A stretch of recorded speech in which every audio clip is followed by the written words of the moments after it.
Imagine करो आप एक पार्टी में हो, आप सबकी हेल्प कर रहे हो, ड्रिंक्स ला रहे हो, किसी के काम आ रहे हो, सब कह रहे हैं ओ ही सो स्वीट, पर जाते वक्त कोई आपका नाम तक याद नहीं करता।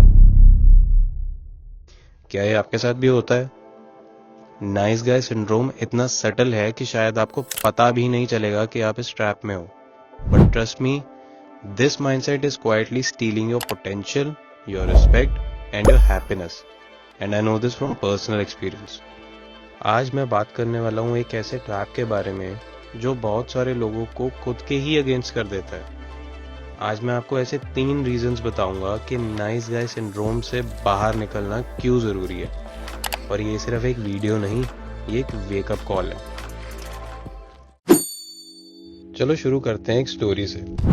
एक आदमी था वरुण। वरुण सबका फेवरेट बनना चाहते थे। वो सबके काम आते थे, उनकी प्रॉब्लम सॉल्व करते थे, लेकिन एक चीज उन्हें समझ नहीं आई, अपने लिए कभी ना कहा ही नहीं। धीरे धीरे उनका अपना रूटीन खत्म होने लगा, गोल्स धुंधले पड़ने लगे। एक दिन वो मिरर के सामने खड़े हुए और सोचे, मैं हूं कौन, मैं लाइफ में चाहता क्या हूं।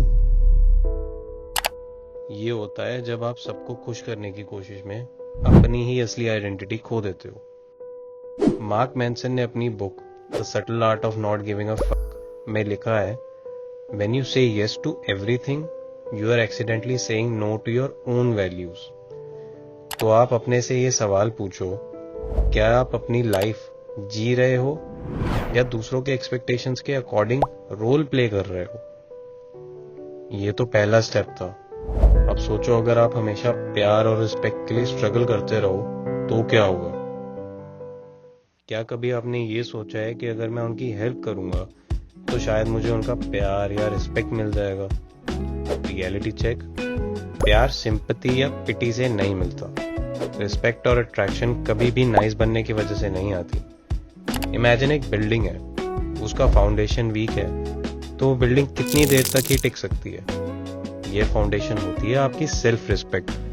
अगर आप खुद को वैल्यू नहीं दोगे तो कोई और कैसे देगा?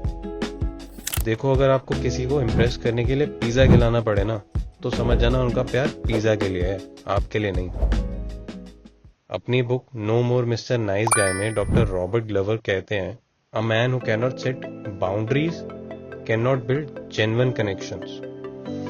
अगर आपके बाउंड्रीज नहीं हैं तो आप बस एक डोरमैट बन जाते हो, और डोरमैट्स की कोई रिस्पेक्ट नहीं करता। लेकिन ये सिर्फ रिलेशनशिप्स की बात नहीं है, सोसाइटी के साथ भी आपका एक फेक गेम चल रहा होता है।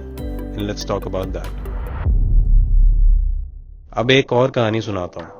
एक बंदा था विक्रम। उसने सोसाइटी के हर रूल को फॉलो किया, अच्छा बेटा बना, परफेक्ट एम्प्लॉय बना, सबको खुश रखा, बट अंदर ही अंदर वो हमेशा खुद को इनकम्प्लीट फील करता था। क्यों? क्योंकि अपने लिए नहीं, सोसाइटी के लिए जी रहा था। ये कहानी तुम्हारी भी हो सकती है। जॉर्डन पीटरसन अपनी बुक 12 रूल्स ऑफ लाइफ में कहते हैं, compare yourself to who you were yesterday, not who society expects you to be. जब तक आप अपनी डेफिनेशन नहीं लिखोगे, आप हमेशा दूसरों के रूल्स के हिसाब से खेलते रहोगे। And trust me, that's a game you can never win. ये नाइस गाय सिंड्रोम सिर्फ एक प्रॉब्लम नहीं है, इट्स अ माइंडसेट जो आपको एक प्रिजन में डाल देता है। आप अपने सेल्फ को इग्नोर करते हो, आप सिंपैथी से प्यार जीतना चाहते हो, आप सोसाइटी के रूल्स में फंस जाते हो, और अब टाइम आ गया है उस प्रिजन से बाहर आने का, अपनी लाइफ के लिए ओन अप करने का। क्योंकि जब तक आप अपनी खुद की वैल्यू नहीं समझोगे, कोई और नहीं समझेगा। So start being real to yourself. और अगर आप अपनी जर्नी शुरू करना चाहते हो तो सब्सक्राइब करो यार। कमेंट करके बताओ कौन सा पॉइंट सबसे ज्यादा रिलेटेबल लगा।